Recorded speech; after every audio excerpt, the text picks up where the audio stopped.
এক সপ্তাহ হয়নি নতুন পশ্চিমবঙ্গ সরকার শপথ নিয়েছে এবং এই এক সপ্তাহ যেতে না যেতে গ্রামীণ অর্থনৈতিক ব্যবস্থার ওপরে একটি সাংঘাতিক ঘা এই সরকার অলরেডি এই সাংঘাতিক আঘাত অলরেডি করেছে।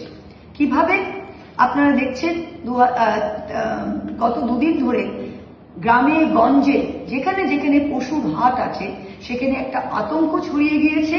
এই পশুর ব্যবসার সাথে যারা যুক্ত তাদের সবাই একটা ভয় রয়েছে, এই ব্যবসা প্রায় একদম স্থগিত হতে চলেছে। আমরা জানি যে ভারতীয় জনতা পার্টি, পশ্চিমবঙ্গ সরকার একটা বিশেষ সম্প্রদায়কে উদ্দেশ্য করে এই কাজটা করার চেষ্টা করছে, কিন্তু সত্যিটা কি জানেন? সত্যিটা যে পশ্চিমবাংলার গ্রামীণ অর্থনৈতিক ব্যবস্থাতে কোনো বিশেষ সম্প্রদায় এই কাজের সাথে যুক্ত নয়।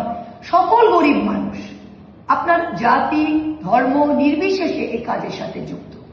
ঘোষ দাস যেমন এই ব্যবসার সাথে যুক্ত, তেমন মুসলিম সম্প্রদায়ও যুক্ত। তা আপনারা যখন এই বিজ্ঞপ্তিটা জারি করছেন, আপনারা যখন এই পশুর ব্যবসাটা বন্ধ করার চেষ্টা করছেন, তখন কিন্তু আপনারা যেটা চেষ্টা করছেন একটা বিশেষ সম্প্রদায়কে উদ্দেশ্য করা, সেটা কিন্তু সফল হচ্ছে না।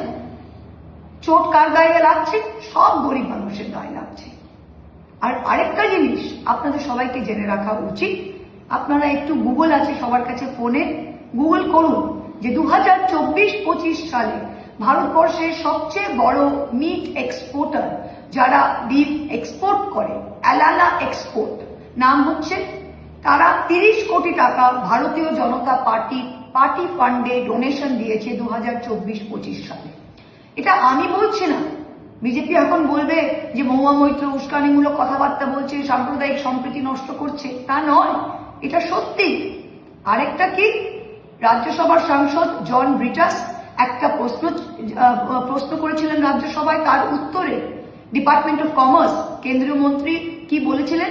তিনি বলেছিলেন যে 2020-21 আর্থিক বছরে ইন্ডিয়ার কারবিফ এক্সপোর্ট ছিল, রপ্তানি যেটা, তার মূল্য ছিল 30,000 কোটি টাকা। সেটা বেড়ে গিয়ে 2024-25 আর্থিক বছরে 40,000 কোটি টাকা হয়ে গেছে। তা যেই বিজেপি, যেই কেন্দ্র সরকার রপ্তানি করে দেশে ফরেন এক্সচেঞ্জ আনতে পারে, তখন পশুর মাংস খারাপ নয়। আর যেই বিজেপি অ্যালানা এক্সপোর্ট থেকে 30 কোটি টাকা ডোনেশন নিতে পারে বড়লোক থেকে, তখন কোনো ভুল নেই। কিন্তু গরিব মানুষের পেটে লাথি মেরে এই ব্যবসা বন্ধ করে আপনারা কি প্রমাণ করার চেষ্টা করছে? মানুষ কি বুঝছে না? গত দুদিন হলো যেই ইলেকশন শেষ হয়েছে, 3 টাকা করে ডিজেল পেট্রোলের দাম বাড়িয়ে দিয়েছে, গ্যাসের দাম আরো 2 টাকা বাড়িয়ে দিয়েছে, প্রায় 110 টাকা লিটার পেট্রোল দিতে হচ্ছে মানুষকে, প্রায় 100 টাকা ডিজেল দিতে হচ্ছে, আগামী দিনে আরো বাড়বে। সেটা আপনারা রাজ্য সরকারের ভিএটি কমিয়ে আমাদের উপরে, গরিব মানুষের উপরে যেটা বার্ডেন, সেটাকে কমাতে পারতেন, কিন্তু রাজ্য সরকার সেটা নিয়ে কোনো বিজ্ঞপ্তি জারি করেনি। কি বিজ্ঞপ্তি জারি করেছে? কি খাওয়া যাবে, কি ব্যবসা করা যাবে। এটা তো গরিব মানুষের পেটে লাথি মারা, এটা তো কোনো সম্প্রদায়কে উদ্দেশ্য করা নয়, এটা তো সকল গরিব মানুষকে পেটে লাথি মারা। মানুষ ভালো খারাপ এবার নিজেই বিবেচনা করুন।